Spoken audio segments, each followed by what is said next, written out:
We have spoken with therapists, an expert in past life regression, someone who has the ability to communicate with the dying, another person who has mapped out what to expect during the dying process, an addict who speaks openly about the trauma of addiction, and someone who decided to open a Dharma center in an unlikely and potentially unsafe neighborhood.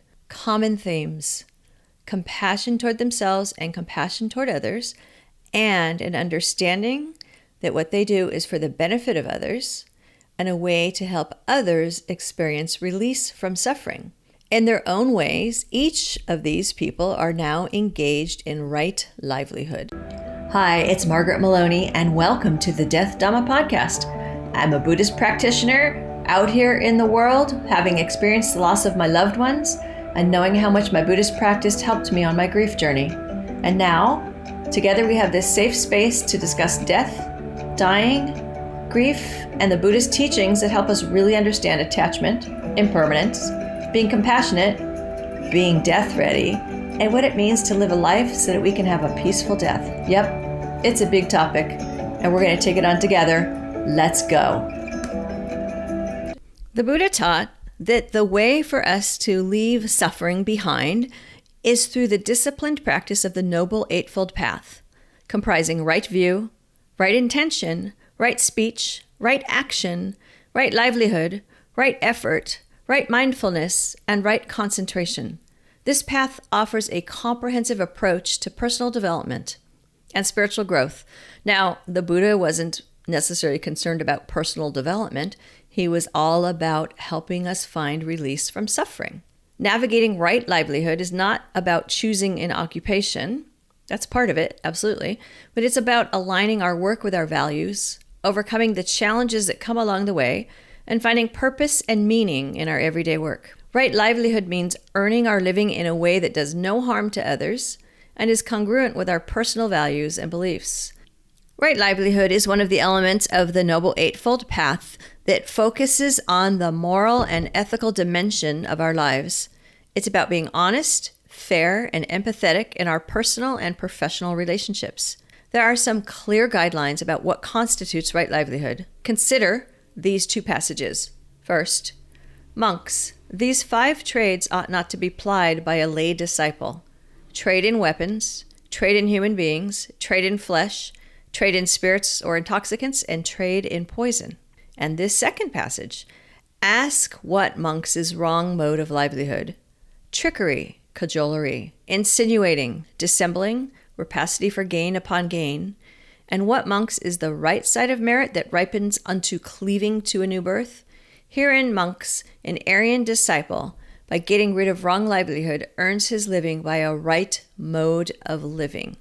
The fields of livelihood, which the Buddha prohibited to his lay followers, as listed in the quote that we just referenced, they're limited to those in which the disciple would be directly or indirectly or steering somebody away from breaking one of the 5 precepts.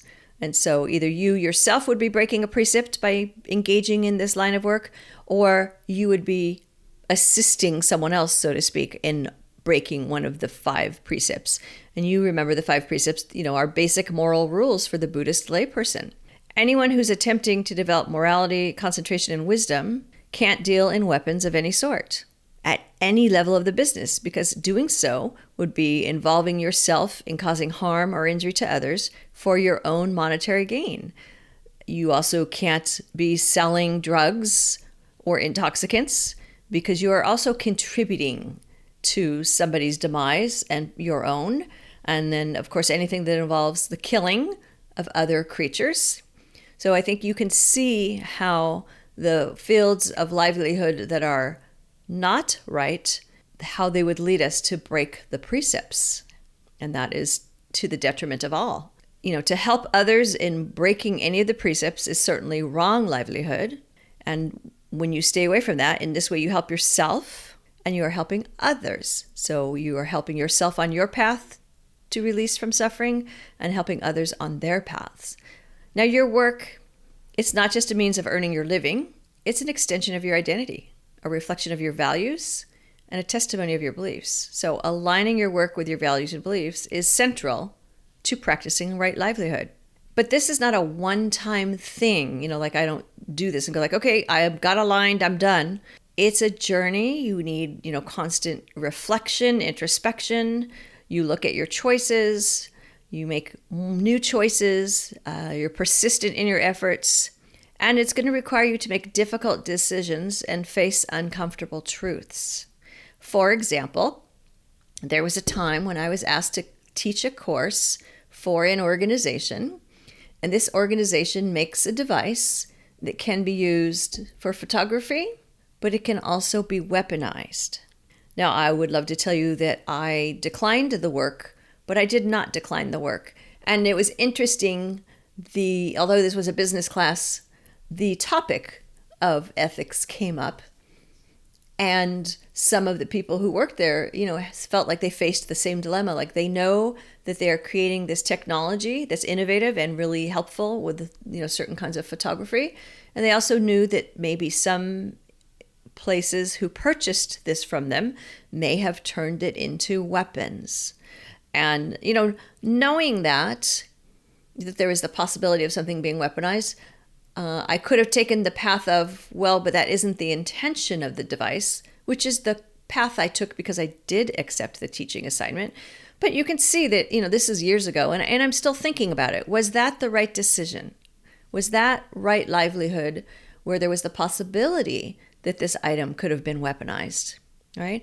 Making this effort, thinking about these things and these decisions, it's worth it. When your work aligns with your values, it becomes more than just a job. It can be a source of your personal satisfaction, and that contributes to your spiritual growth. Also, your contribution to society. It brings meaning and purpose to your endeavors, and when you are motivated and you're transformed and your work is, personal expression and reflects who you are and contributes in a positive way to society, then it helps others around you and it helps the world around us. So it's not also about achieving perfection, right? It's not like I am 100% perfect at my job every day. It is about making progress, learning from your experiences, and growing as a person, and growing as your person in your career, your livelihood, and also just overall. It's about transforming your work into a journey of self-discovery. Also, practicing right livelihood means that you perform your job in the best possible way. Every day your best is different, absolutely, but that you are absolutely giving your best effort. You don't cheat your employer. You don't take advantage of your colleagues or your customers, depending on your line of work.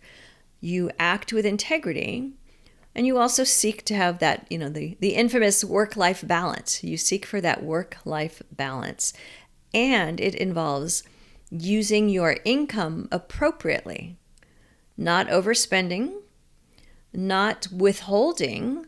So not withholding resources from your family or your loved ones when they need them, and to give as generously as possible, with the understanding that what is possible for each of us is different because we have different income levels and resource levels in our lives. Is it challenging? Sure. It comes with a set of challenges. Here's 3 challenges and some thoughts around overcoming them. First, dilemma in decision making. You may face dilemmas while making decisions that align with your values, like I did. Reflect on your values, seek advice, and trust your instincts to make the right choices. Resistance from others. You may face resistance from others when your choices don't conform to their expectations or to even what might be the societal norms around you. For example, if I had turned down that teaching assignment, I know that the company who was trying to send me on the assignment would have been unhappy, right? And they would have definitely wanted to talk me into it. And possibly, by the way, they may not have hired me again, right? So sometimes, you stay true to your values, even knowing that it could have an adverse effect on your income, but it could have had a positive effect on my growth along the path, right? So be clear about your intentions and seek understanding and support. And just as you seek to surround yourself with strong friends, seek to surround yourself with strong organizations and colleagues that reflect your values so that you don't find yourself in the middle of a very difficult dilemma. We might also experience self-doubt and fear about, are we doing the right thing? What is the right thing?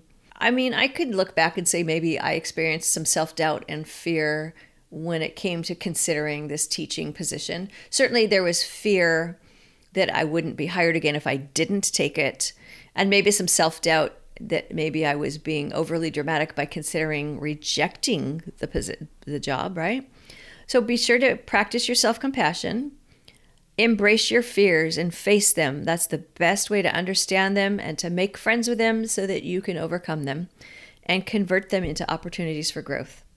An essential aspect of practicing right livelihood is nurturing healthy work relationships. Our relationships with our colleagues, clients, stakeholders, customers significantly influence our work experience and our professional success. Respecting others, understanding their perspectives, and appreciating their contributions can greatly enhance the quality of our work relationships. It can foster trust, promote cooperation, and create a positive work environment. And when the work environment is positive, there's less opportunity for some of the, toxic behaviors, perhaps, the opportunity to engage in speech that isn't right speech because we're upset. Healthy work relationships help society too. They can foster a sense of community, promote mutual respect, and, get us to work together collectively towards common goals. Nurturing healthy work relationships is definitely in alignment with the philosophy of right livelihood. And when you think of all of this, remember, many of us spend so much of our lives engaged in our work. You can see how critical all of this is because we need to earn a living, yes, and we face challenges. And as we do, we're given opportunities to grow in our practice on a regular basis. I've got books for you, starting with Carpooling with Death, How Living with Death Will Make You Stronger, Wiser, and Fearless, the book that got me going and helped me to discuss going through the death of my loved ones, followed by Sitting with Death, Buddhist insights to help you face your fears and live a peaceful life, based on Season 1 of the Death Dhamma podcast. And just recently, Enlightenment Unleashed, how your pet can lead you to spiritual transformation, because during our lifetime, we may see the rising and ceasing of many pets, and we love them like they are our family. Find these on Amazon.com or come see me at MargaretMeloni.com. You've been listening to the Death Dhamma podcast with your host, Margaret Meloni. Thank you so much for being here. Come find me on MargaretMeloni.com, MargaretMeloni.com. And until we meet again, may you be well, may you be happy, may you be at ease, and may you be free from suffering. Bye for now.